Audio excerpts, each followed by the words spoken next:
Meus queridos amigos que estão todos os dias aqui ouvindo essas mensagens que Deus tem me dado, eu louvo a Deus por isso. O Evangelho de João começa com uma oração de Jesus, falando de Jesus. O capítulo 17 com uma oração de Jesus. E no versículo 9 ele fala o seguinte: eu rogo por eles. Quem são esses eles? Eu e você. Jesus rogou por nós.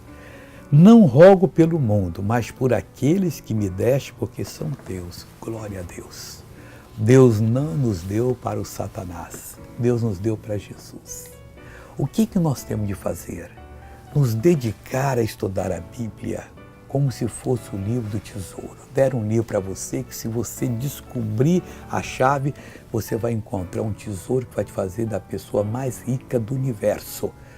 Aí você passa dia e noite procurando, estou quase chegando, e pede a Deus até que você encontre. Assim devemos fazer com a palavra de Deus. Nós seremos as pessoas mais abençoadas. Veja esse testemunho e eu já volto. Só tomo remédio para poder mexer com o braço, senão não consigo mexer.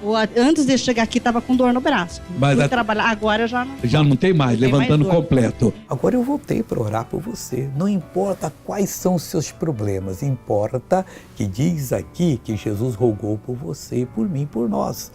Ele não rogou pelo mundo, mas por aqueles que Deus deu a ele, porque eram de Deus. Meu irmãozinho, Deus está respondendo agora, então oremos. Pai, eu oro por essa pessoa agora, para que ela entenda, compreenda, torne-se vitoriosa e seja uma verdadeira bênção. Eu paraliso toda a ação do diabo na vida dela, eu expulso e digo fora, em nome de Jesus Cristo. Você diz amém.